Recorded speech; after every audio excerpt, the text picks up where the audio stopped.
So I'm going to go ahead and call the PZNH meeting to order. I think this is Susan. I am going to go ahead and do a roll call just because we are hybrid and I'm not sure who's where, so if you guys will be patient with me. Lori Edelman? Here. Mike Solo? No. He's on, is he up there? No. It looks like he's muted. No, that's not Mike. No, that's Mike Wheeler. Michael Casolo. He's Michael. Yeah. Dan Guller? Yes. Jennifer Klein? Yes. Deirdre McGovern? Erica Procaccini? No. Emily Solomore? No. Cindy Torres? Yes. John Vesey? Here. Mike Wheeler? Here. Morgan Whittier? Present? Priscilla Wong? Here. And Amy Zavatakis. All right, and you'll keep an eye on, I know Yep, Michael that's was why I talking got it about open. joining us, and, okay. Amy, this is Susan. And Susan's on too. Susan, sorry, I missed you when I was going down the list. Thanks, Susan. I recognized your number. Thank you for piping up. Sure, thanks. Okay, so, thank you all for being here.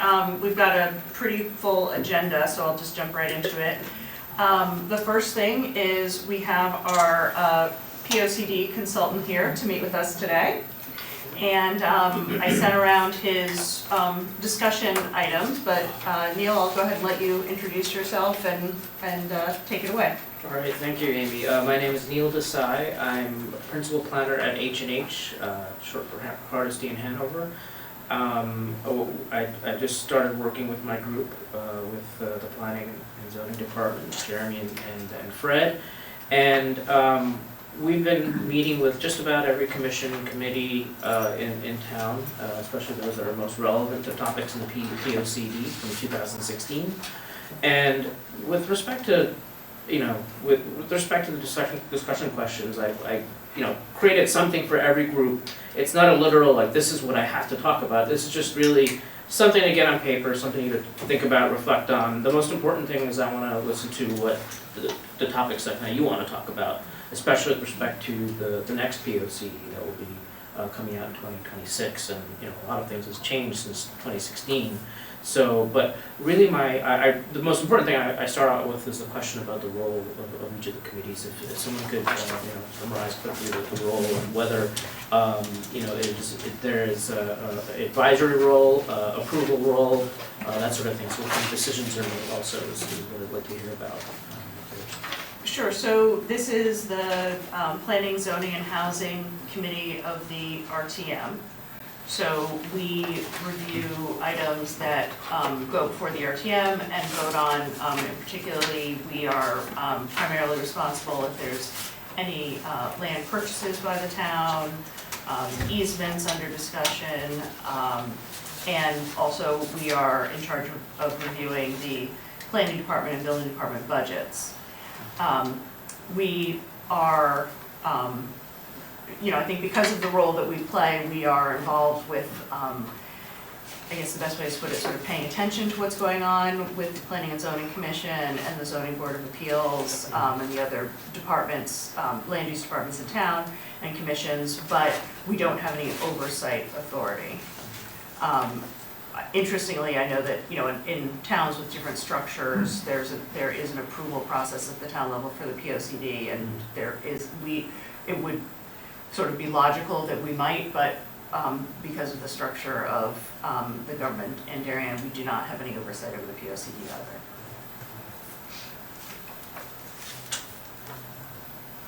either. Thank you so much. On the second question is really more just a refresher, just to, if you haven't looked at the 2016 POCD in a long time, what are the relevant chapters that really are connected with at least the topics, planning, zoning, and housing, and certainly chapter 8, what was called maintain, enhance downtown.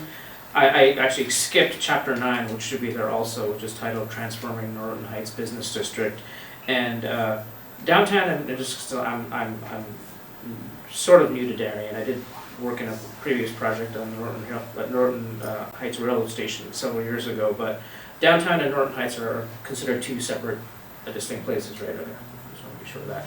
And then chapter 10, managing residential development. So really, I don't want to spend time going through those chapters. I think I'll just say that they certainly laid the groundwork for the zoning changes that took place, which has led to redevelopment in downtown and Norton Heights. If there's something that, if there's some aspect of the 2016 POCD in those chapters that you wanted to mention or talk about, certainly I invite you to do that.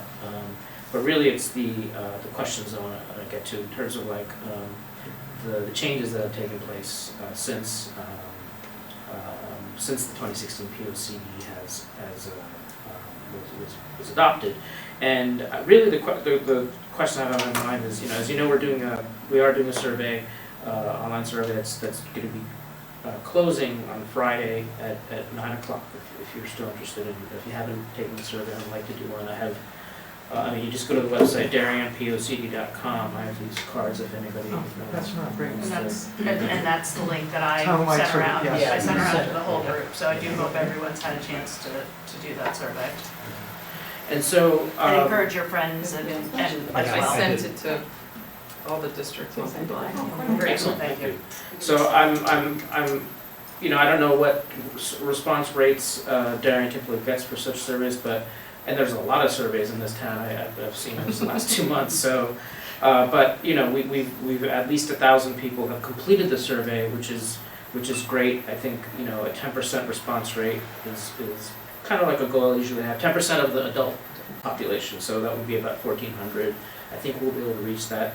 But I'm obviously peeking at the results to just see what's kind of floating to the top, and I think the questions about the questions A and B that are really about the redevelopment projects and how they're materializing, and then really I guess that should be question B, not 2 A's, but is in terms of what are you hearing from residents, and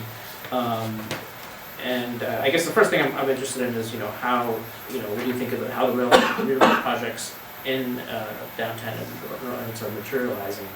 Are they materializing as you envisioned, as the POCD has envisioned? And so that's kind of one of the first questions we get at. And the second question is, what are you hearing from other residents? As I'm taking the survey, there's concern. This is not overwhelming concern, but it comes up in a number of the responses about feeling it's getting near overdevelopment, or Darien is overdeveloped.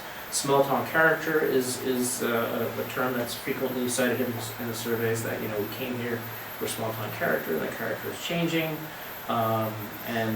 this may not be representative of what you're hearing, but this is just kind of me peeking through. But we're going to put together kind of a detailed survey results once we close up the survey, so you can kind of get a sense of what topics are floating to the top. So I guess those are 2 questions, or if there's anything's related to those questions you'd like to talk about.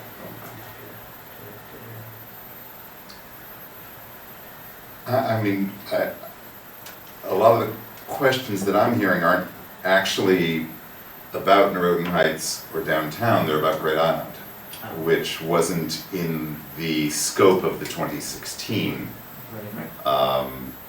But I am getting that a lot, and I'm not sure if that is going to continue to be under PZ&H, or is that going to be moving to more of a Parks and Recreation,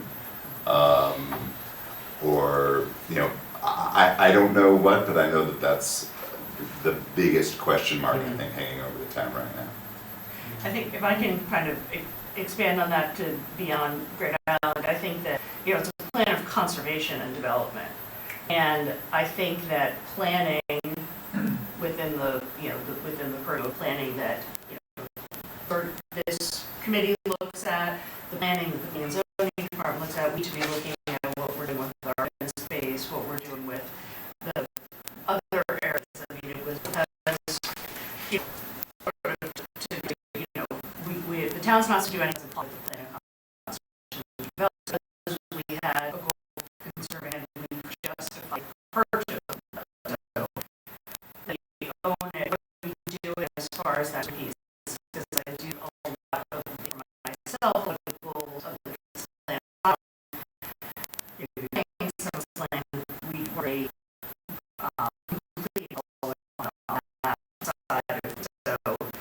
I think that we need a commission in this town or someone that don't end up with this piece kind of fall into a no man. It's not really a park. It's not town hall. It's not, what is it? So, but I do think more than I think we focused on development. We're doing pretty good. There's more to be done. We've got to make a focus on the conservation part of the plan of conservation and development, personally.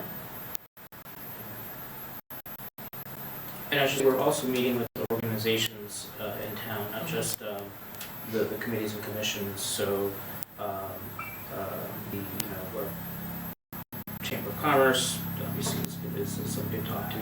Some of the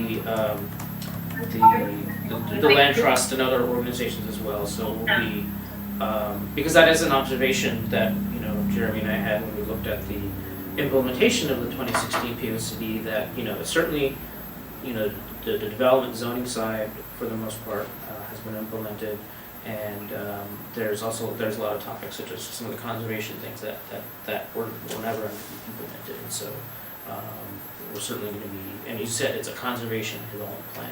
It's one thing to have them in there, another thing to ensure that there's some mechanism to implement those actions.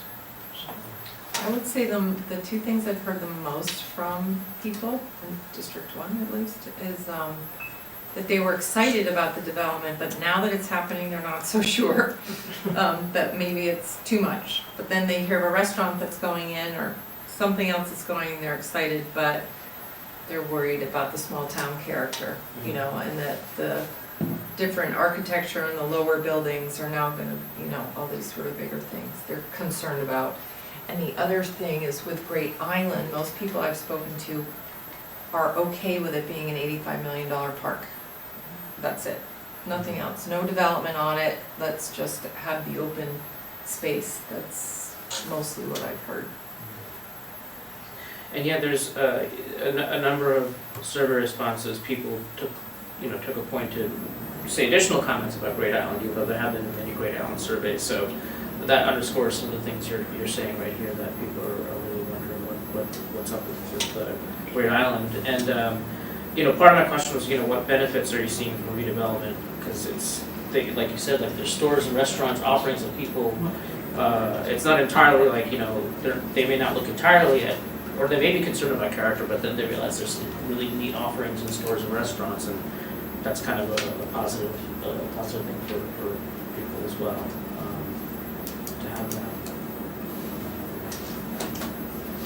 The Blight Commission hadn't been created when the 2016 report was done. And you touch on the Affordable Housing Fund in the 2006 POCD. That's been pretty much moribund since all the money went to the Royal and Darien. The Royal and Denver. But money's going back into there now. The Blight Commission the Board of Selectmen is foreclosing on 3 houses recommended by the Blight Commission. There have been some funds go in for affordable housing where they made the cash contribution rather than build the unit because it was only happening. So there's some money in the fund. So one of the things, So are the liens and foreclosure funds that from Blight going into the affordable housing I fund? don't know. You say no, it doesn't go, but it goes in the general fund, but can be. What happens, we pay the back taxes Basically. and costs for the foreclosure. But I hope you, as you look at housing and affordable housing, explore workforce housing. If you look at the primary reason teachers leave Darien, the exit interview said it's the commute. The fire department are building some workforce housing, but I would like to see it focus on exploring workforce housing. Is the fire department did they submit an application, or is this kind of something they're thinking about? No, they built, Oh, they did? bought a Okay. house, They bought a 3-bedroom house. Okay, that sounds familiar. Okay. On the housing topic, I know that I forget the gentleman's name, but the director of Westcog had given Francis Pickering. Yes, Francis Pickering had presented, talked about, the various state housing policy and legislations that are in place. I mean, I'm not, personally, I'm not exactly sure, where everything stands, but, one of the questions here about housing, and, which is, have you been kind of following some of these policies, and do you have any thoughts on any of them that are being considered? I think we're trying, that was why we had Francis come in and talk to us, but I don't know about anybody else, but I was reeling after that presentation. It was a lot of information in a pretty quick amount of time, so I think it is very challenging to stay on top of all of it. Yet I think we're definitely interested in local control and doing whatever we can to make sure we're in control. I think it's challenging because I do think that we have done, when we talk about the redevelopment, we have done a really good job of bringing a diversity of housing. I think there's always more we can do. There's more workforce housing, but I do think it's a little bit,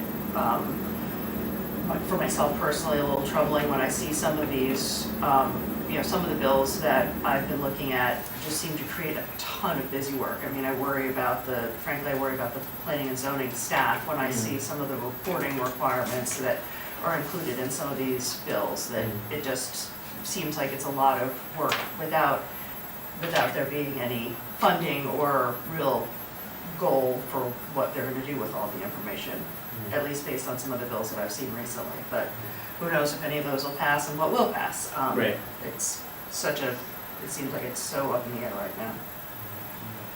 And I wonder to what extent, especially I think I could be mixing up two different policies, but something about there's something regarding TOD, transit-oriented development, and there's one bill that focuses on that, and I'm considering, Darien, part of the redevelopment has been just that, transit-oriented redevelopment around the train stations, and to what extent that's looked upon favorably, that Darien has accomplished this, which does include, I believe, there is affordability component in some of the Yes, as well. inclusionary requirement is Right. 14%. So Darien Commons, Yeah. which is the eastern block on Edgerton, did 14%. The John Vaccaro project, Darien Crossing, which is almost done, they too are doing 14%. And then similarly, the other projects in the pipeline being built.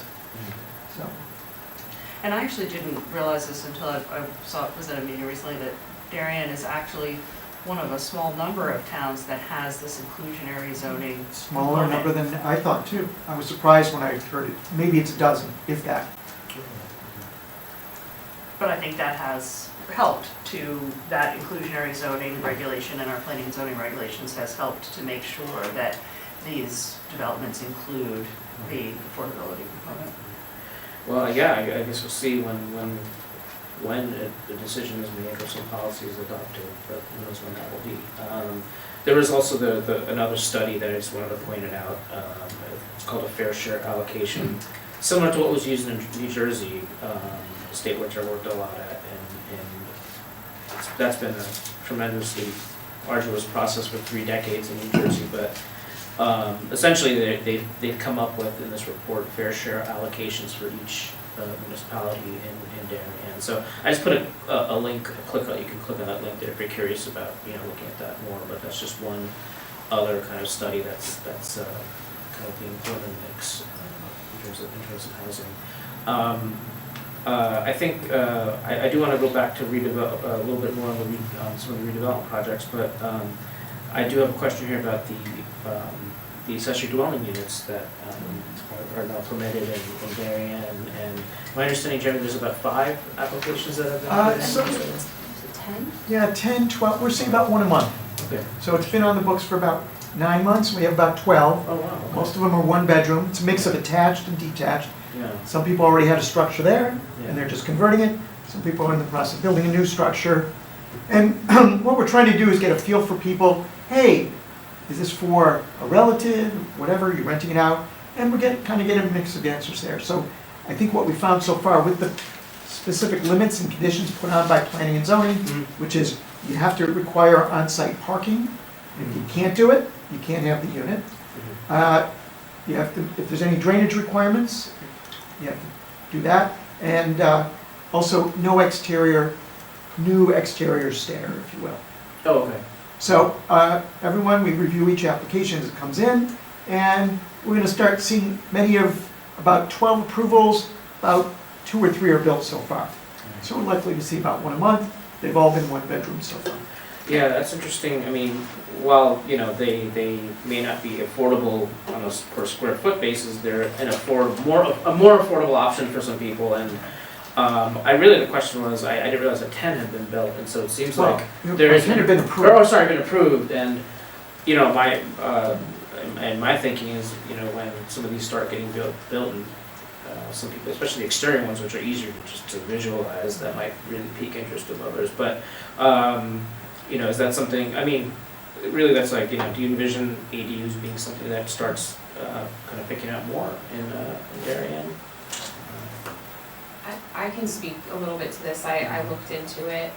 Francis actually, he had mentioned, and when he came to our meeting, you know, one of the problems is if the construction costs are not reasonable, then it doesn't make sense financially, so it won't promote that ADU acceptance, and that's what I ran into when I kind of looked into this, is square footage wise, it doesn't make sense at this moment. So, you know, until we address some of those costs, then we might not see as many come up. And that's the fallacy when we talk about housing. Yeah. Even in, let's take Darien, where it might cost you $200 to $300 a square foot.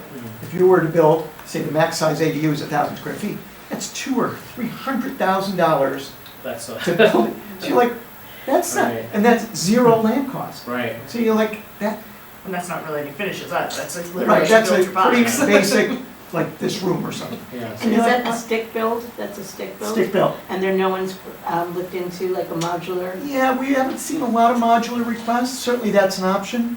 And the other, Would that lower the cost? yeah, I guess you could keep costs down to, It doesn't lower it that much though Yeah. from So just modular like- construction folks that I've spoken to. It's You still- it's quicker, but it's not necessarily cheaper. So you still have to put all the foundation and all that stuff, so it ends up, you don't really save that much. Has there been any move to legalize some of the, I'll call them illegal accessory well, dwelling units certainly that we we've have talked in to a town? number of people in town who want to install ADUs, and for every one that we approve, there's one that we can't approve for some reason. Either they're already over on building coverage, they can't fit the required parking, they can't meet the setbacks, because one of the commission's strict thing was, you gotta meet the setbacks. So, and people are like, well, I guess it can't go where I want it, or I'll have to redesign, or whatever it is. So, or it's too expensive. So, we are still chasing people that either have illegal units or are renting out units that are illegally, and so we continue to pursue. Some want to legalize, and we're like, you can't, for whatever, again, for the reason of Would the town parking or consider something. giving variances for those people if they've, to make it, to legalize it? That hasn't really come up yet. I guess it'd be hard to think of how you would fit that into the existing Framework of the ZBA, or, Yeah. yeah, so, and the commission did say when they passed the regulation that, hey, in a year or two, we'll reevaluate the regulation to see if it's doing what we want it to. So, that'll be next year. I was gonna bring up the modular question as well, but that's interesting. We've talked with some of the, so, yeah, because out west, you know, I hear a lot about what's going on there, and there's a lot of different things happening that aren't happening on the East Coast yet, because it still seems to be pretty new on the East Coast, but anyhow. Is there, I wanna hone in more on, you know, the Z of the group, the zoning, and, you know, are there things that you keep coming back to about the current zoning that, things you, would like to look at more closely or new types of zoning, that sort of thing that have come to mind for the group? I mean, I think the town did a pretty good job not too long ago with redoing a lot of the excessive, cutting down on the excessive number of different zones we had. So that certainly helped. I think that, I think there could be some work done around our, what we do with non-conforming structures. I've heard of a few different cases of situations where folks have had fires and haven't been able to rebuild their homes, and that's because the insurance will pay you to rebuild your house, and if you have a non-conforming house, and you can't get a variance to rebuild the house, you're stuck. So those are some things that I think would be helpful to have for the town to take a look at.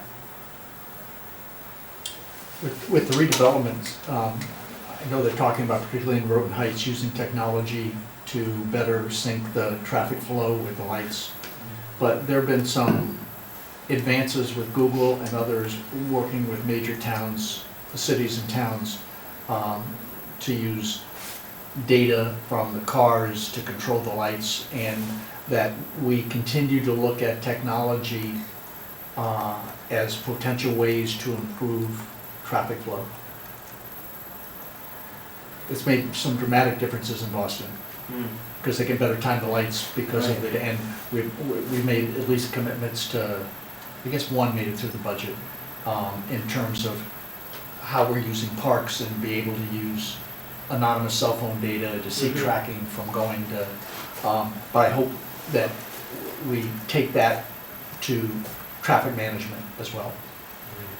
Yeah, I did notice there was a number of recommendations from people in the survey on traffic signal timing, pretty specific recommendations, so clearly they spent a lot of time at those signals and have something to say about them. But the issue of technology is something that, I mean, I don't think there was much in it in 2016 because, well, it was 2016, and so there's so much that is advanced, you know, from even just the data, traffic data, that's how it's come from cell phones, that sort of thing. I think that's certainly something that should be discussed as just like these are the trends that are now happening and being utilized, and you know how might they apply in Darien should be part of this PLCD. So.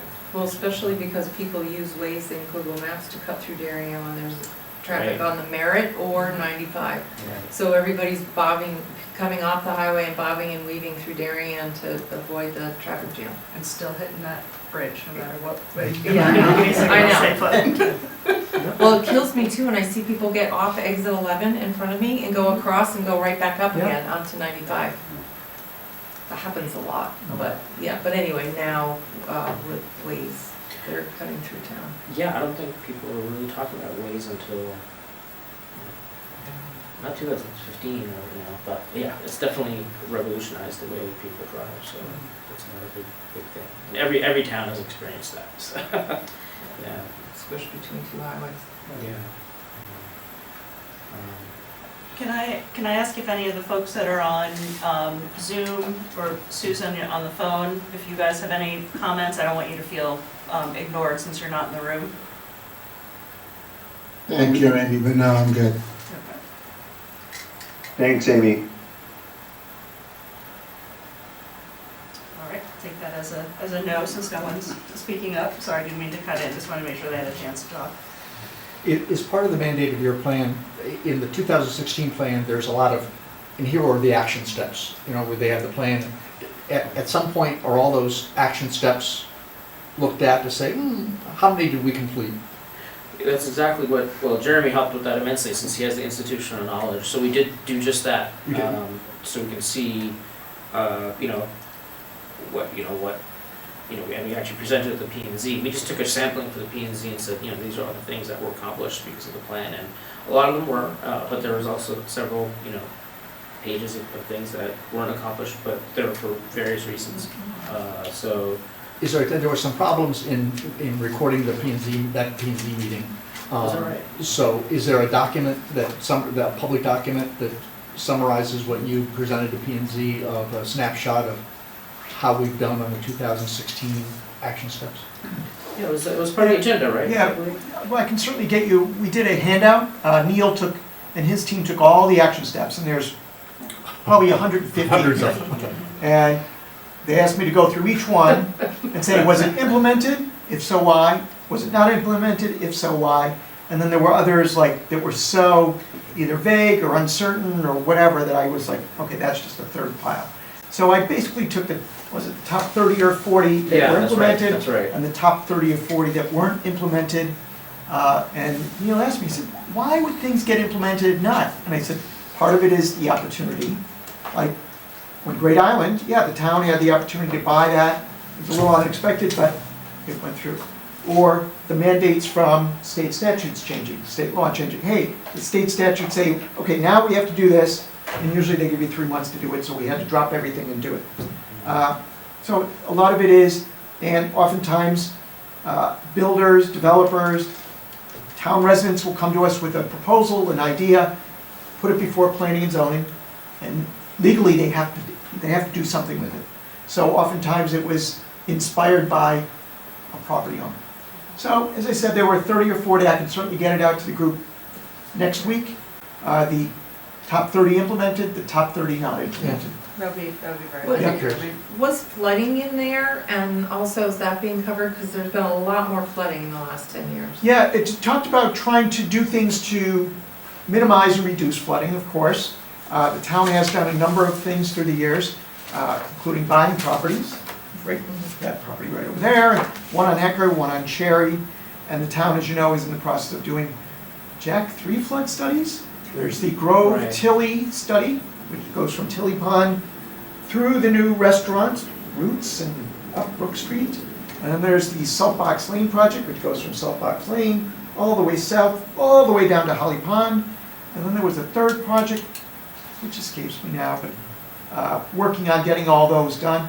And at the same time, which you'll hear about, is stricter requirements for home builders and developers. When they come in, the size storms they need to treat going forward, and how much impervious surface, when they work, will they need to address drainage.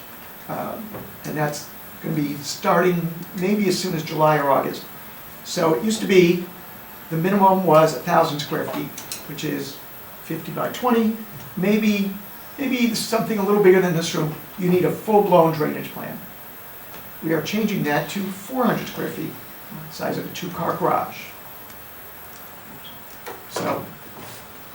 So it does put the burden on the private sector. All of you, if you have a house addition, you will then have to hire an engineer. But little by little, we chip away at the bigger problem. The town is doing its part through these big projects, multi-million-dollar projects. Grove Street area, Soapbox Lane area. We're working with DOT on getting some catch basins sized, cleaned, etc. And buying properties where appropriate. But that goes back to the push and pull with trying to get affordable housing, because by doing that, you just made everything, every building more expensive. It is tough, you can't have everything. And, when people are getting flooded and their lives are at peril, you're like, okay, clearly we have to solve this problem, or no one will want to live here. So certainly there's coastal flooding, which is a little harder to get a grasp on because that's coming up from Long Island Sound, although both the Weed Beach and Pear Tree projects, which have been approved and are Park and Rec's Ballywick, will help minimize coastal flooding and the impacts on those parks. There's a funding for those hasn't been approved yet. Funding is, weed is going out to bid this month and next month, and then they're going to go to potentially Board of Selectmen, Board of Finance, and RTM, depending on what comes back. So that could be something that comes back before us. Mm-hmm. One thing, talking about the goals of the plan, one thing that I think would be good to think about in this next plan is having some sort of I don't know if it's but a process whereby you have someone assigned to, and not someone, I don't mean like Jeremy, but I mean like, a committee or whoever it is assigned to sort of oversee these goals, and a check-in that's before 10 years.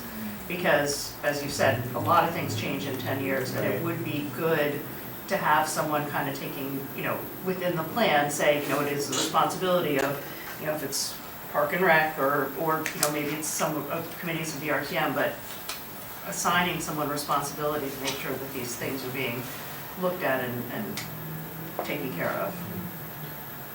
Yeah, and I mean, that's definitely something that's, come to mind, and Malcolm, which is my colleague, mind about, how do we, how can we improve upon how things are implemented.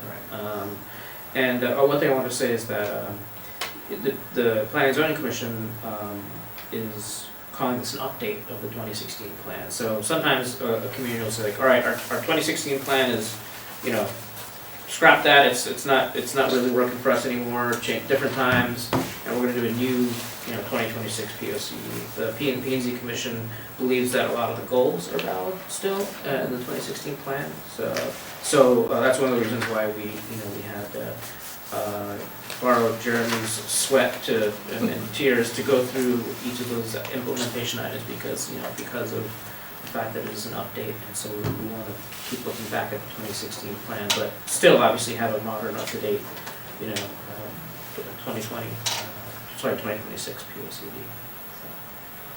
But yeah, anything else that we want to talk about? I think we have only, I don't know how much time we've gone over our little piece, but happy to take Anything, there are a few people that haven't really commented. Any additional comments? Well, we really thank you for coming in to talk to us, and I assume, so will there be additional surveys coming out after this first one, or is this a? This will probably be the only survey. That's typically what we do, is just have one survey, and then we have a workshop, which we figure out what to do based, using the results from the survey as the food for the workshop, which will probably be, I'm thinking, the beginning of June, so that'll be the next. And then Make sure. Neil's gonna try to get out into the community as well. But also, if you have emails, letters, I forgot to mention that when I was at the meeting. Send me an email, send Neil an email. I think on the website, there's an opportunity to just send something. Yeah, there's a As you contact think us of- thing. As you're driving around. I get those, so. Stuck in traffic or whatever it is, you're like, oh, it would be great if the town could.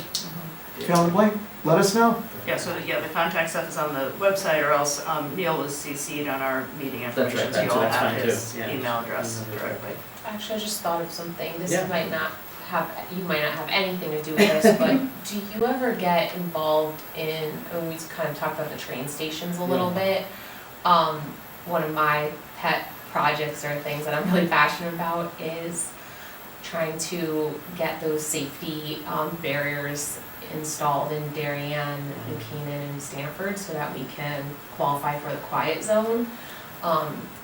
John's been working on it, Jay-Z's been working on, trying to spearhead that with other towns. Do you touch at all on any of that, like safety of the train stations and I mean, the crossings? at a very broad level, a POCD would, make a recommendation like, improve, enhance safety of this, crossing or whatnot.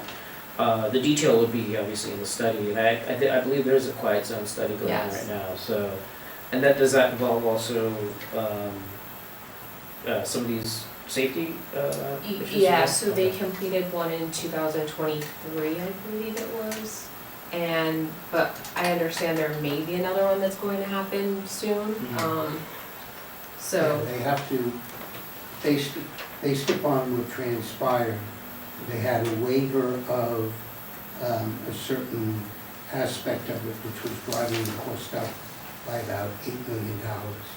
But in order to see if it still qualifies, the Department of Transportation and that, or Westcog has to do now a more definitive study. So that study might be in the POCD, I guess. Or I think it's the POCD would sort of say that it's a goal of the town to complete the study and implement the quiet zone. I mean, I want it for the quiet zone, but it's actually a safety issue. Right. Okay, thank you. Anyone else, last minute thoughts? All right. Well, Thank you again. We Thanks. appreciate it. Thank you, I'm gonna wait for Jeremy, he's gonna give me a ride to the train station. Okay. It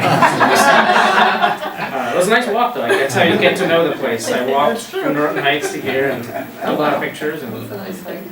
I wouldn't do it at night. I wouldn't do it at night, but daytime was Next okay. time, get off of Darien instead. I'll do that next, yeah. It's a little longer, I think. Really? Mm-hmm. Much.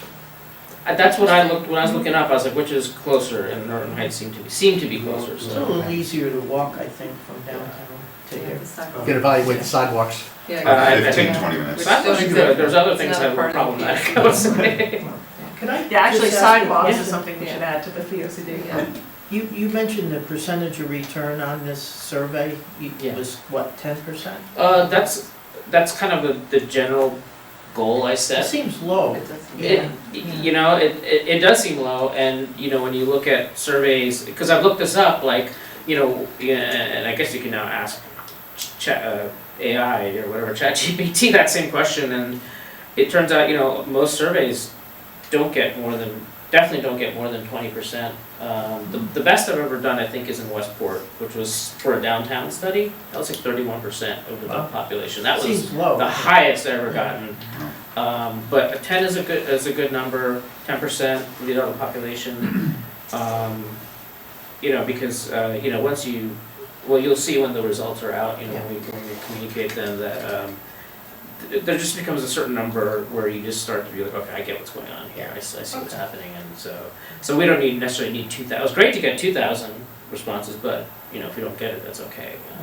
But I'm glad we got more than 500. That's for sure. I'll send to some people that Okay. I have not sent to, so. All right, so we gotta get Jeremy done so he can get into the train. Yeah. All right, so we'll, the next item on our agenda is to talk about the Planning and Zoning Department and Building Department budgets in preparation for our budget vote Yes. at the RTM. So, I've been here every year for the past few years, talking about the planning and zoning budget, and I'm pleased to say that this year is rather uneventful, which is always a nice thing to report. That not a lot of new initiatives, if you will. I mean, clearly the town plan and conservation development we're a few months into it, and it'll go till mid-2026. So clearly, the money has been allocated for that project over the next year and a half, 2 years. The other capital project, if you will, is every 5 years, the state of Connecticut has been kind enough to require the town of Darien to do an affordable housing plan like they have for every other town in the state. So as soon as we're done with the town plan, in about a year and a half from now, the state is saying, if they don't require other things, okay, now start on your affordable housing plan. And then as soon as we're done with that, it'll be another year or two and then we'll go back. It's a never-ending, as Amy mentioned, requirements. We're not merging the affordable housing plan into the Yeah, I think POCD. that's what the commission's going to decide when the town plan is done, is the housing chapter that Neil is working on, could that serve, or will we need to do a little touch-up? Because I think one of the issues we always have when you write a plan, and this will be the fourth one I've assisted on, is they take like a year and a half to write. So as you're writing, the town should acquire more land. Oh yeah, while we wrote that, the town then bought that. Or the town should do this, and in between the towns. Everything's moving while you're trying to write.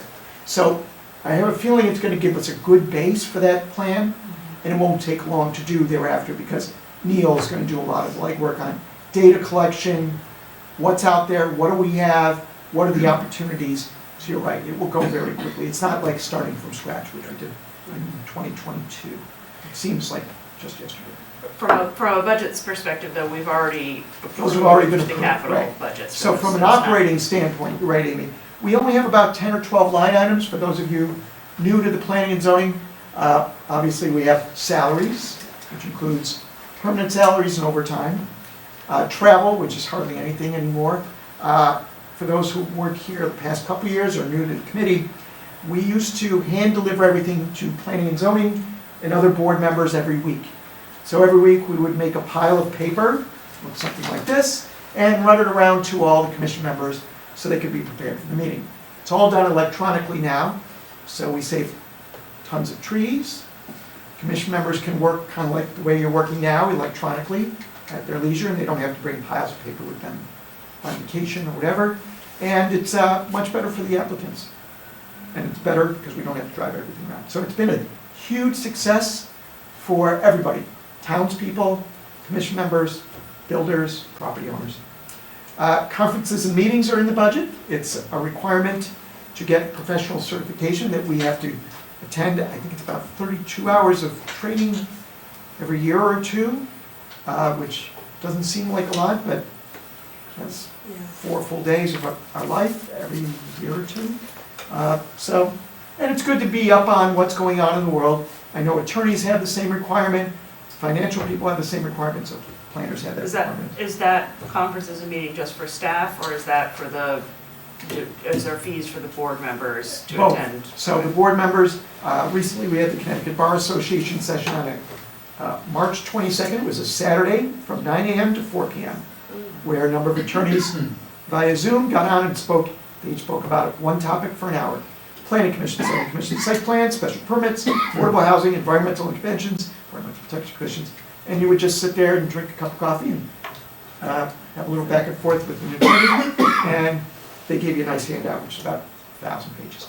So always very well done. Connecticut Bar Association really does a bang-up job. It used to be held in Middletown at Wesleyan University, so it's much better having it, and commission members are usually excited to go because it's right there in their house and they can do it versus spending more than a whole day. So it's important. Advertising is also an integral part of our budget because state statutes require that our meetings need to be publicized in the newspaper 2 times prior to the meeting and 1 time after, listing all the decisions.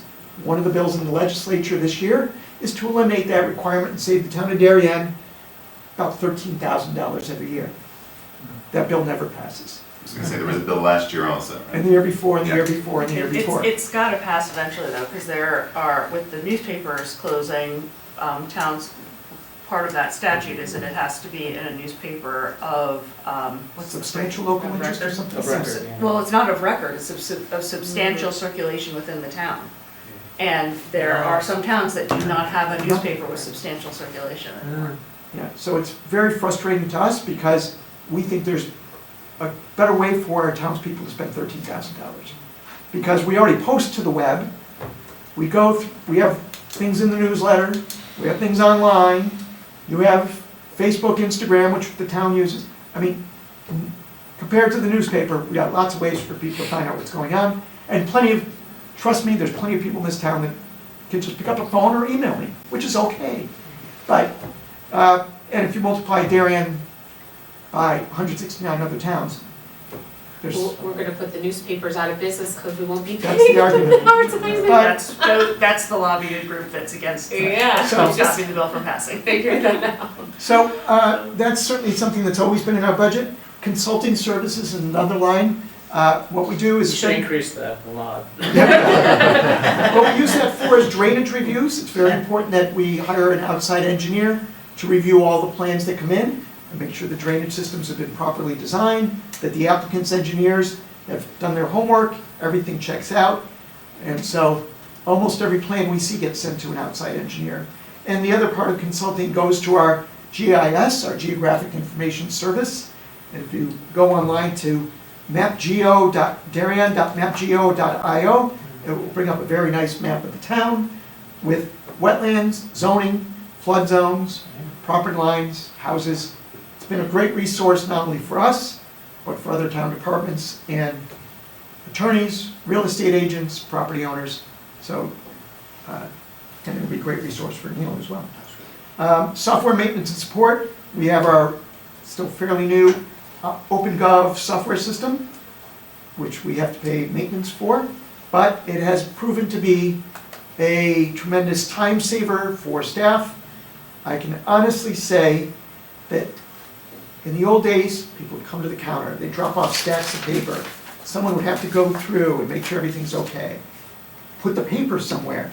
Then someone has to pick up the paper and move the paper around. And if they're okay with it, send it off to the next person. It's all done electronically, it's well organized, it's clear what's come in, what hasn't come in, when it was received, who looked at it, who touched it, when they touched it, what they did with it. It's great for keeping everyone on their toes, everyone being responsible, doing what they need to do, and because we could see, did you look at this? What did you say when you looked at it? And to an applicant, we had an applicant today saying, but I swear I brought it in. And I said, no, look, you didn't bring it in. And it stops us from losing paper, because you can imagine, lots of paper was not necessarily being lost, but got loose and whatever. So that system's been great, and it also gives the public an opportunity to see everything, much more transparent to everybody. So it's great for us because we have to be more responsible, on the ball. People can see what we're doing, what we're not doing, when we're doing it, and for the public to know what's going on in the community. So we're seeing a lot more folks who come to us every day saying, I see my neighbor has something, tell me more, please sit through with me, tell me what's going on. So certainly. The last line item I'll cover is clerical services. State statutes still require that we have someone come to the meeting and either take a transcription or recording such that we can take a transcription from that in case there's an application that goes through that. So we pay our transcriber to show up, she records, and if necessary, she can give us a quick transcript. Certainly, the work that Jim and Mike are doing with Channel 79's also super helpful and has proven to be great in many instances. And we kind of use you guys as a crutch, so sometimes we don't have that video. Thanks to your timestamps. Yeah. It helps an enormous amount. And it's great for commission members who miss a meeting. Yeah, it helps a tremendous amount. So, as I said, uneventful budget. Some line items up a little, some are down a little. The reason the scanning budget is down, which is professional services, is we've scanned almost everything we have.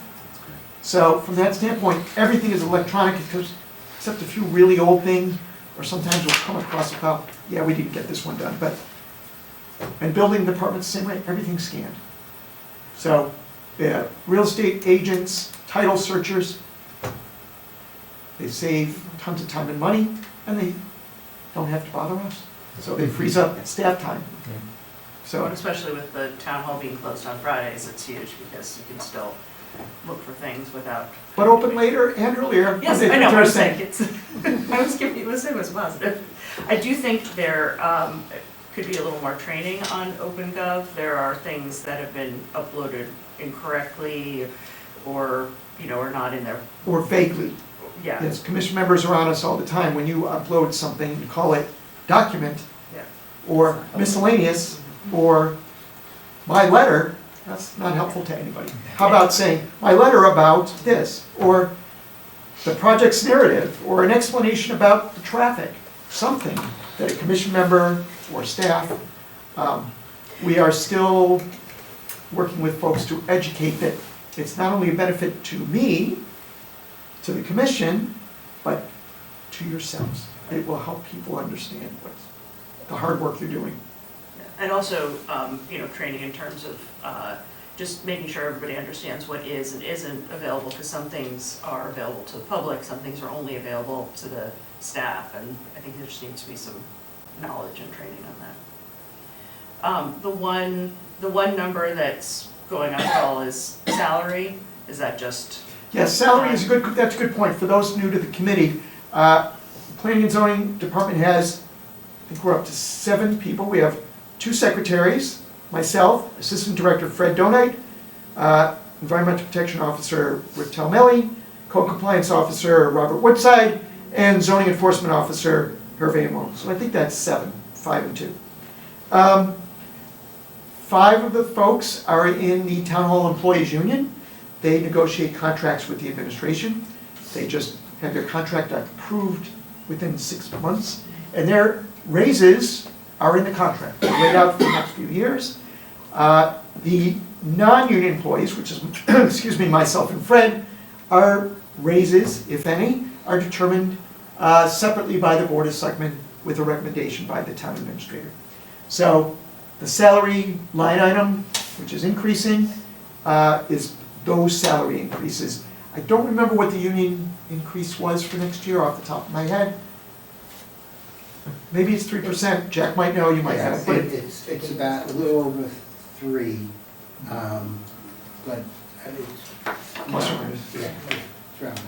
So, How do you feel you are as far as staffing? Do you have enough? oh, I think it's right on the money. Much. I think, as I said, the OpenGov system has freed up people from interruption, I think was the key. Because when, we're customer service. We are there to serve the public. And when someone comes to the counter or calls or emails, our job is to respond as promptly as we can. So if someone comes to the counter and says, I'm here with my permit, I'm gonna finish my bathroom, can you look through the paperwork, make sure everything's okay? Oh, I'm gonna write you a check, here's a receipt, and great. And then we would type it into the system, and then we give it, oh, the next person's here. And you're constantly being interrupted, like many of us are when we go to work. But the computer system allows us to kind of work uninterrupted. That there's less people coming to the counter for a variety of reasons. And it's done electronically, so you're almost freed up your time to focus, work, and less time giving receipts, because now the things are done through credit card, and the computer generates a receipt. So we don't have to write a receipt. I'll give you one copy, I'll put one in our files. Oh, now someone's got to count the receipts. It's freed up all that time of counting money, counting receipts, adding things, and allowing the secretaries to get their work done, and not having, because many people, when they come to town hall, when they're here dropping off their permit, oh, while I'm here dropping off my permit for the bathroom, I got 4 questions for you. Oh, I want to talk about downtown, and that's nice, we love talking to people. However, and it's our job to be polite and talk to people. However, it's also our job to get our work done. So it is many more efficiencies for us, less touching paper, less moving paper, less time looking for papers. So I'm pleased to say that we are properly staffed, and you can see we're not requesting any new staff. And there's been a reduction in zoning permit work of late, right? But that, you don't think you're overstaffed? Yeah, it's interesting. Zoning permits, which are permits for building and zoning permits, which range from everything from, say, a bathroom renovation, kitchen renovation, decks, sheds, house additions, new houses, all the way up to what David Genovese is doing in downtown. The whole spectrum from $2,000 to, I'll call it $2 to $5 to $10 to $20 million. The number of permits varies. It's kind of a seasonal thing. But they're kind of holding level at about 600 a year, plus or minus. And the activity before the land use boards is holding pretty steady as well. Okay. All right, any questions about planning and zoning? Since I'm new and I'm learning the budget thing, I don't see any legal costs here, because I know occasionally where's that covered? Regulatory council has its own separate line item. We are fortunately having a very good year.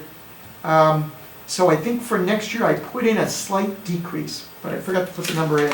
Let's see if I have it But here. that's, legal is it's not in your budget, right? It's not technically in my budget, but it's in the. there's 3 legal budgets in town. There's regulatory, which is zoning, land use. There's generic legal, Curtis Brincroft and Barrett, his work with the RTM, the local boards. And then a third one for, I'll call it HR Labor Council, to negotiate the contracts. It is down, let me see if I have the number here. Maybe I didn't put it together. I think it's down 10, 20,000. I can certainly get it to Amy. You had such a good year this year. It was a very good year. That some of it was transferred over to the town council to handle some of the legal expenses associated with the trees on Great Island. But that's a question though, I mean, you say regulatory council, so is there a different line item, if someone files a lawsuit to appeal a decision, is that? That's regulatory That's council, regulatory. because they would be But the defending trees are the not. decision of the board. The tree is defending the tree warden. warden. This is for Environmental Protection Commission, Zoning Board of Appeals, Planning and Zoning, and in the rare cases, an appeal of the zoning officer or the zoning officer pursuing a zoning violation to court. So, but Jack is correct. We've had a very good year. So they took about 1/3 of our budget and said, it's clear you don't need this. Thank you, you're doing a great job, but we do need it for elsewhere in the town, which is the way the town budget works, and it keeps taxes down that way. That's why I was asking the question. I knew we'd move money, I just couldn't see where Yeah. from. In a way, it was a nice call to get from Jen Charnowski to say, hey, I got good news and bad news. Good news is you're doing a great job, the bad news is we're Taking that money. Where does the commission stand on adopting regulations to allow them to lien if people have zoning violations? zoning citations. We are working on that, and we hope to get that to planning and zoning and the RTM. I'm probably thinking that September RTM meeting, plus or minus. The RTM meets in September and October, if I recall. So we're aiming for that. That is on our list of things to do. I think it's going to be super helpful. It would allow, just so you know, right now, the state statutes limit what zoning officers can do. They cannot beat you up, they cannot throw you in jail. There's certain things they cannot do.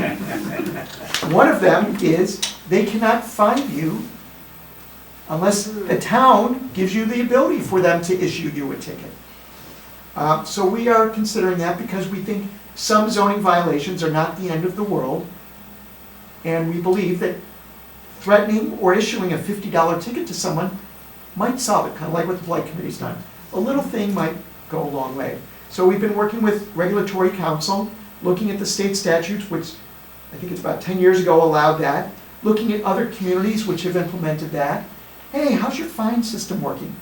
We don't want people's money, to be honest. We just want them to fix whatever problem, zoning problem they have. A fence, a boat, illegal sign, whatever it is. We're not going to throw them in jail, but we believe, hey, I don't want to have to issue you a $50 fine, but your thing is wrong. Can you please fix it the next week? So what needs to be set up is the town needs to adopt an ordinance. You need to set up I'll call it procedure for hearing officers, and maybe even appoint a hearing officer. It's like a traffic ticket. So if you don't like the fact that you got a ticket, you can go to the hearing officer, who might even meet in this room, and you can appeal it to the hearing officer. Your Honor, I don't even own a boat. They issued me the ticket, I'm not the right guy. Oh yeah, we got the wrong guy, or whatever it is. Or I moved the boat, whatever it might be. And so we got to get those lined up, so when we go to the RTM, we can answer all those questions. But yes, it is something on our plate. And I think there is legislation pending to increase the amounts that can be charged for this. Right. So we think it's a good tool. We don't think we would use it too often, but I think some of the more, I'll call it minor violations, little things that, that can be solved. Hopefully with just a little fine. Or the threat of a fine is even better. I don't want to pay this money. Neil asked us about downtown development and with Darien Crossings and Corbin and Heights and Thorndale and Parklands and Sedgwick. I know there are a couple of buildings available for sale in Norotan, but we're running out of places where there are places to have large numbers of units. Well, it's an interesting question, Mike. When you talk about redevelopment, I know former Planning and Zoning Chairman Fred Conzi, who understood commercial real estate, said, there's a lifespan on buildings, and we've kind of seen that. And I said, Fred, what are you talking about? I said, every 50, 60 years, whoever owns that building got to make a decision. What am I going to do? The building is getting a little sore, tired, run down, and we kind of saw that. If you remember David Genovese's buildings, the Corbin, if you were ever in Corbin, who was in the Corbin building in the corner? It was like something out of Mad Men, right? They had turquoise painted walls with the ashtrays near the elevators. Kind of funky building, but someone had to make a decision. And the building next to that was not in great shape, and so the decision was made. So, when Fred said that many years ago, I said, you know what? How do you know what buildings are going to be next? Jerry Nielsen's office park was built, I think right after the Turnpike came in. Again, 60 plus or minus years old, Jerry had to make a decision what he was going to do. You look at what was going on in Norotan Heights Shopping Center, built in the 50s. Okay, what's going to, so you say, okay, what's next? And you're right, there are 3 properties right at the corner of Edgerton and Heights. The parking lot, you've all driven by with the pothole in the middle. The brick building, Epi Computer, and then there's one small building next to it. They are for sale currently. We've talked to many, many potential builders, developers, redevelopers. about what does the commission want there? And so we are likely to see that come to the commission this year or next year for a redevelopment. How will that fit in and be the glue that brings those other two projects together? So as you guys drive around town and you see a building or a like, that one's about 50, 60 years old. What's the builder gonna do? Sometimes they fix it up as is. You may recall the buildings behind Duchess, 320, 330 Post Road. The Fletcher brothers fixed that up, turned Class C office space into Class A. If you haven't been in those buildings, I recommend it. They did a really good job. They brought some great medical office in, and to Jack's happiness, the assessor increased their value, and they're doing great. And they got a lot of great tenants in, and some people have moved out of their buildings into those buildings, which are nice. So there's opportunities in town. I do know we've spoken to a couple people about properties that all of you would be like, oh yeah, of course that's next, of course that's next. So there's always something keeping the Planning and Zoning Commission busy. There's nothing big on our plates right now. There's one little small 8-unit apartment complex right behind Trader Joe's. There were 2 little small office buildings. Used to be the Board of Realtors back in the day. The buildings are probably not much bigger than this room. You look at it and you say, yeah, they're ripe for redevelopment.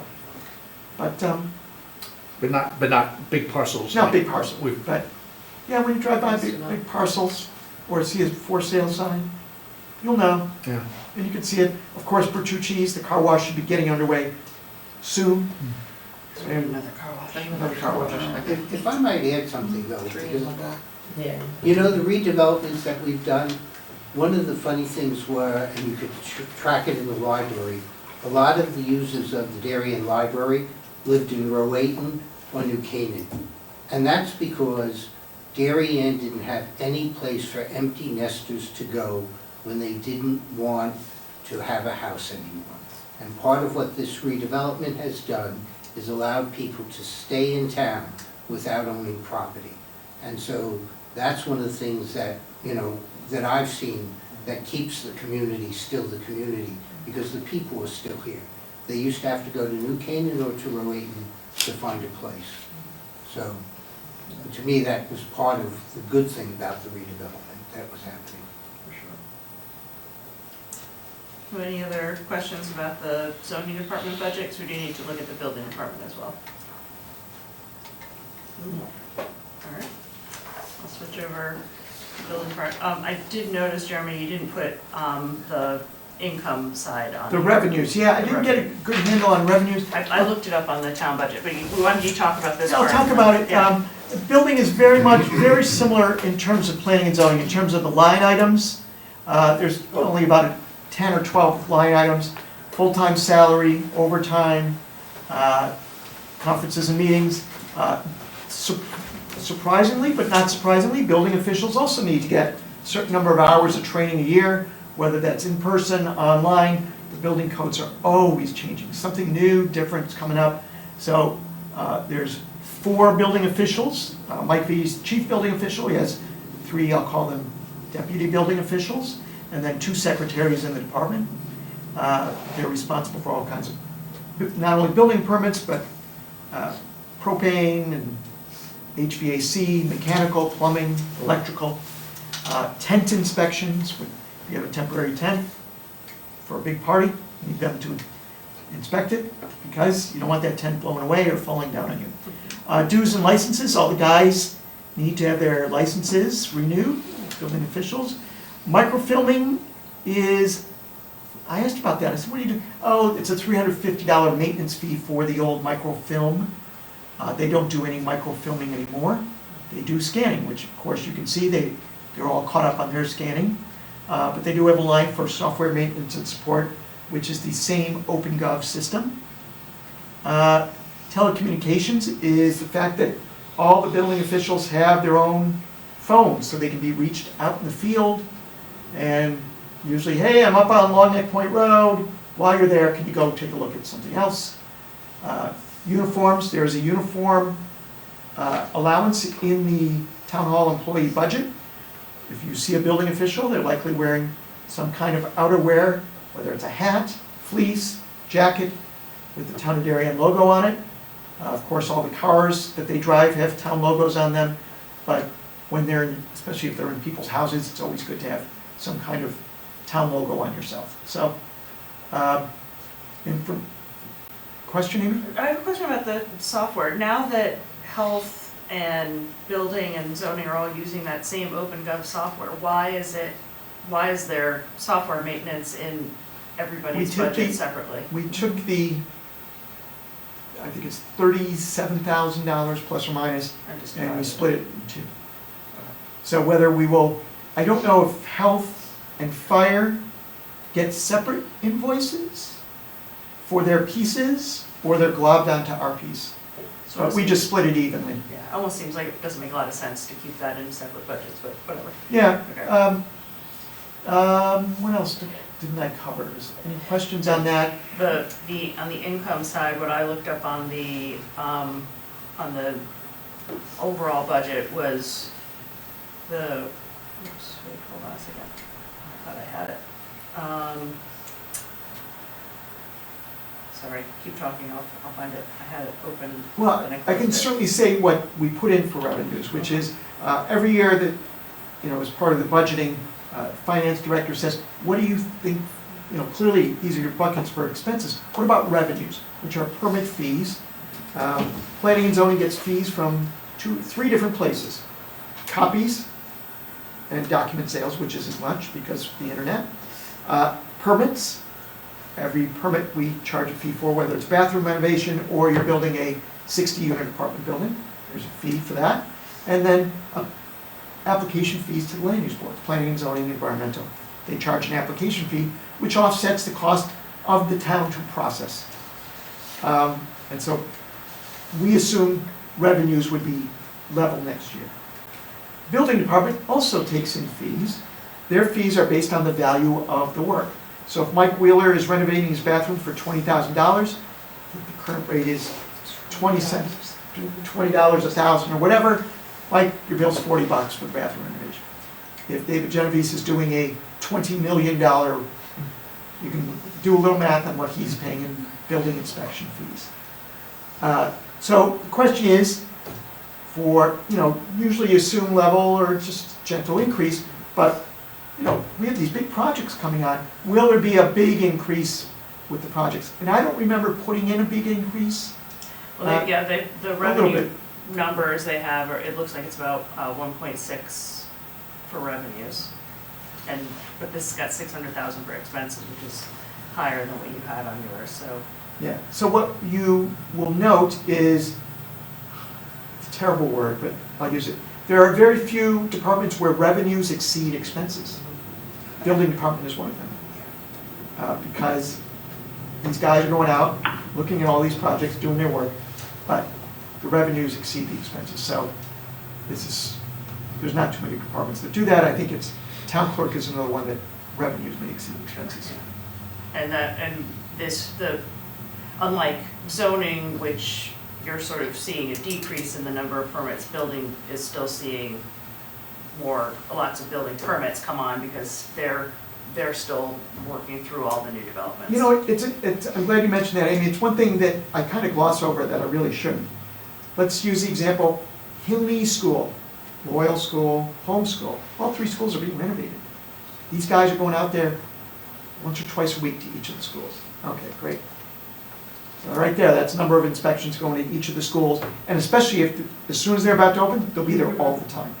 But for apartments, when you look at what John Vaccaro's doing, and I won't take up too much time, he's got the first floor retail, restaurants, personal service uses, 60 upstairs apartments. Each apartment needs multiple inspections, electrical, plumbing, whatever. And they all probably look similar.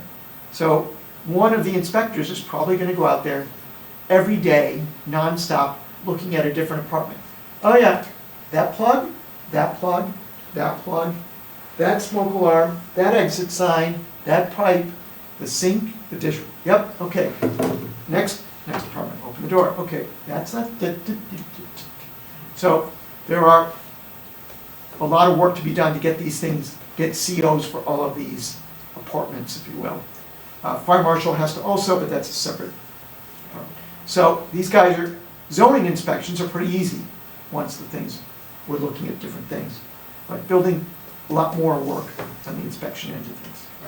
But also, I was sort of saying there, from a revenue side, there, the building permit revenue comes in much later than the zoning permit That's correct. revenue. You're all sort of through the big We're projects. almost They're done with still- David's. They're still seeing a lot of Yes. permit revenue. What we're coming. seeing now is the, I'll call it the tenant fit-ups for Darien Crossing, John Vaccaro's project for the exercise place, the Goddard School, of course, some of the restaurants, I think we've seen one or two of the restaurants come in. There's a retail store, so we're gonna see some of the fit-outs starting to come in over the next couple months. He wants to be open in June, July, it's already mid-April, we're gonna see a lot of work over the next few months, getting all those new tenants in. If I might add something, just for people who don't know, the building department works on Friday. So the staff works Monday and Thursday and Tuesday through Friday. That's correct. So that's why they're there all the time. I know your revenue was reviewed on the building department at the Board of Finance, and after further review, they decided that it's still good for next year. Yeah, it's always trying to, I know finance likes to time the market. Hey, we squeeze a little through, So it's interesting, and we'll see what comes of it, what new projects are in the pipeline. But that's a good point, Jack, that building is one of the few departments that's still open on Fridays because builders are still working on Fridays and they're still want to move their projects along. So half the department works Monday through Thursday, the other half Tuesday through Friday, except for this Friday because it's town holiday. Any other questions? No? All right, Thank you all. thank you very much. Thank you. Appreciate the time and Thank good you. work. So I do think we need to take a vote on approval of, we don't need to do the capital, right, because that was already approved, there's no That's capital correct. budget. So we need to take a vote to approve the planning and zoning budget and the building department budgets. Does anyone want to make a motion? I'll move that we approve the planning and zoning budget, 2025, 2026. No, second? Second. All right, second. All right, all in favor? Aye.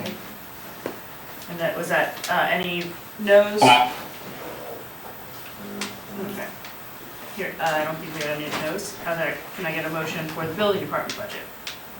Want to do it again, Dan? Sure.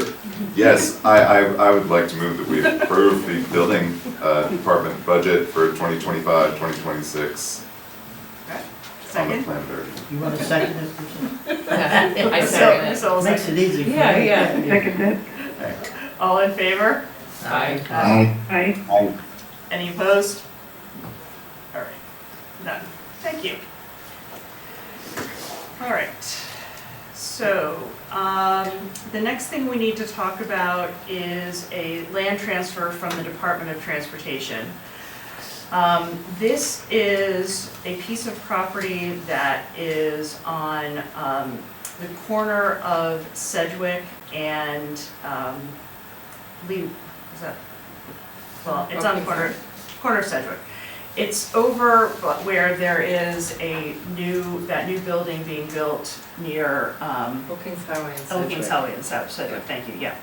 Where the new building is being built near the roundabout there. I had Jeremy send me, and I'll share the survey of the actual project that's being built there, because then you can actually see where these pieces of property are. Hold on, let me go back to the share screen thing.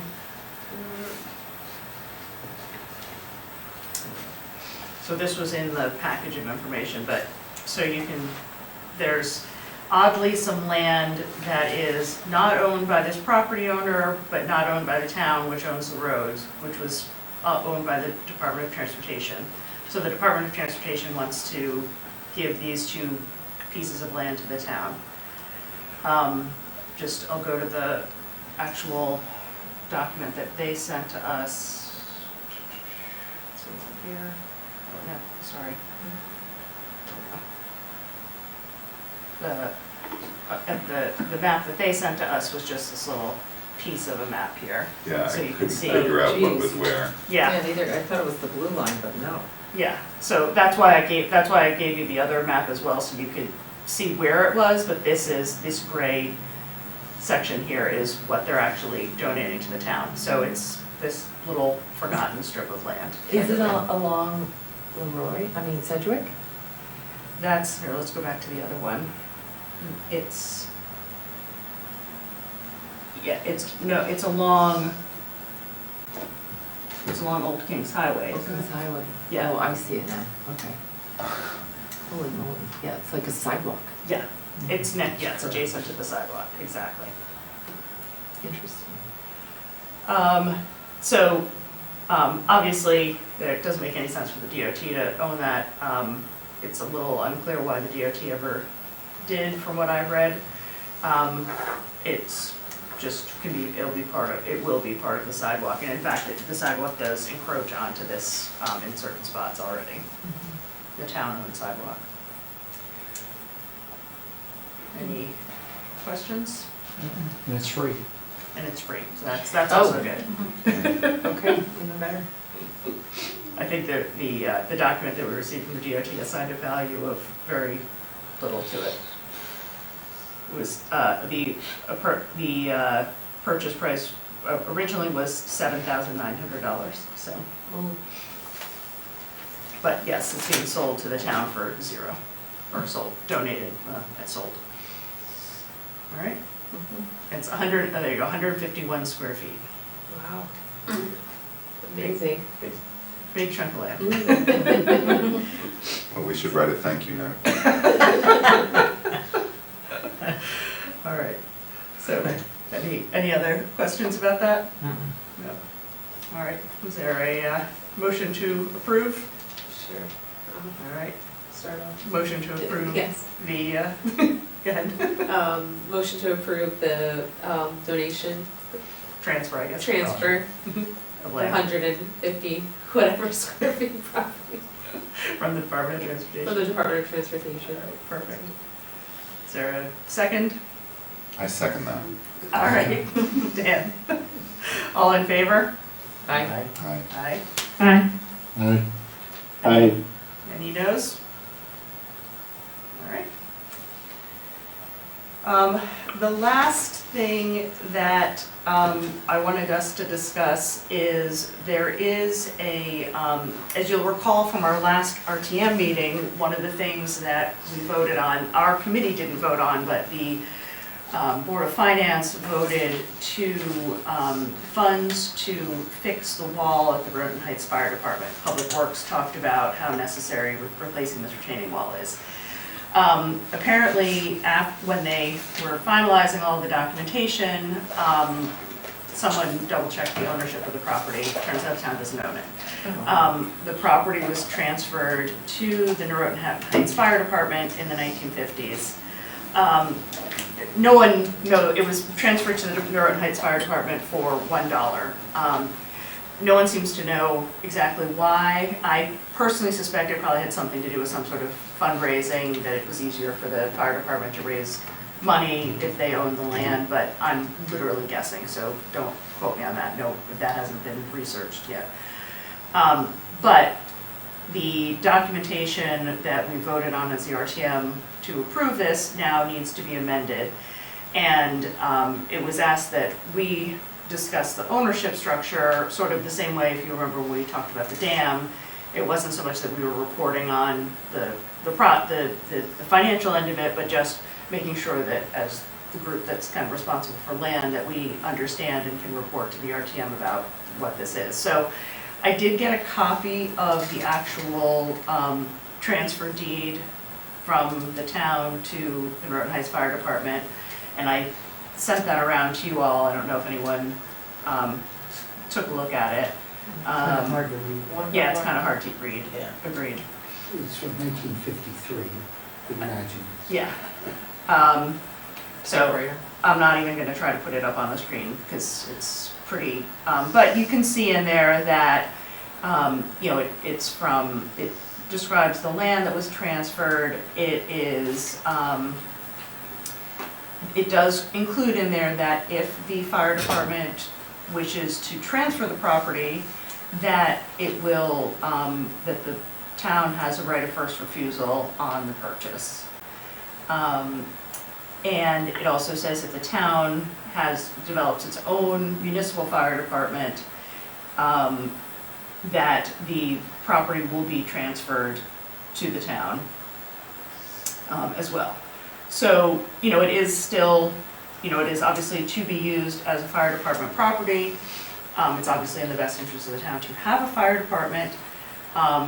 Also, one of the other notes that was made about this that came up during the first time we talked about this is that if this retaining wall isn't shored up, the road's gonna fall. So, there are a number of reasons why it's a good idea for the town to take care of this, and I know Jack will go into sort of how this is gonna work from a financial standpoint as far as it being now a grant to the 501c3. And I think I glossed over that, but the fire department is a charity, so it's not as if this is a for-profit entity, it's still a 501c3. So that's kind of where that all stands. We're not changing the ownership, we're just giving them a grant so that it can be paid for and fixed. Correct.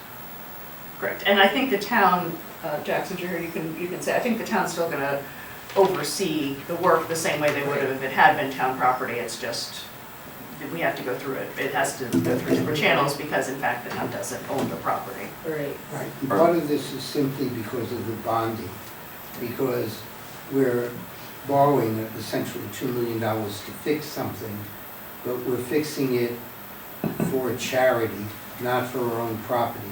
So we have to be very specific in the bond resolution. So there's only two parts of the bond resolution that we approved back on March 17th that's going to change, which is the second whereas and the final section 7 that was added that notes that the fire department is a 501c3 organization.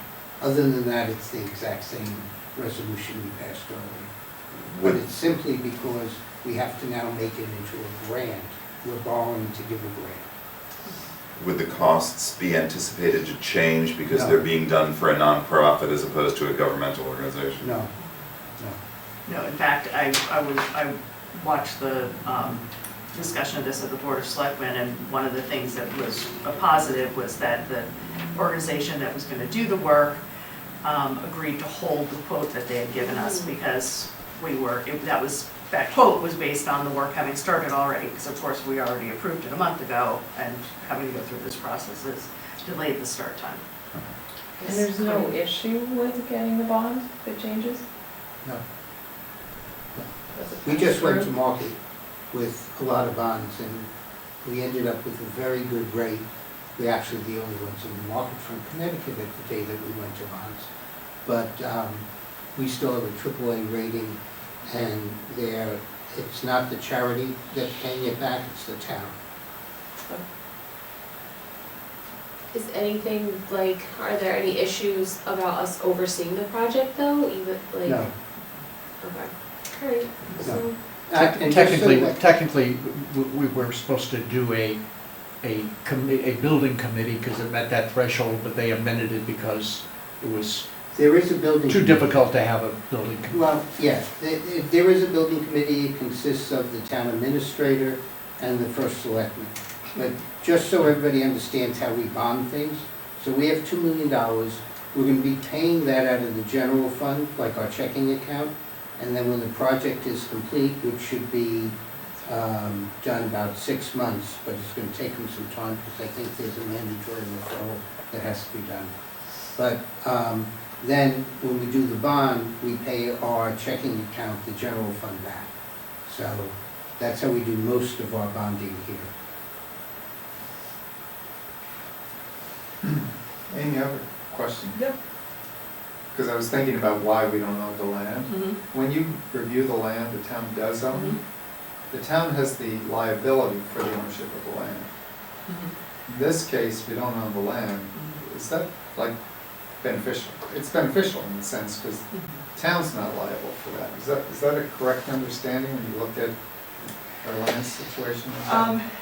I mean, sort of, except for the fact that because we have our town fire department, and again, I don't know how the fire department is set up, but I would guess that there is some level of insurance that the town still pays for on that property. So there's still responsibility and oversight in the same way that there's, you know, the town, I know that the town, for example, has insurance responsibilities for Post 53, even though Post 53 is a separate organization. Okay, that's a good example, I Right. just wasn't there. The town pays for some of the operating expenses for all three of our fire departments. And all three of our fire departments are in the same situation of when the land was transferred. But we do pay for their insurances on all three of their fire That would departments. make sense. Thank you.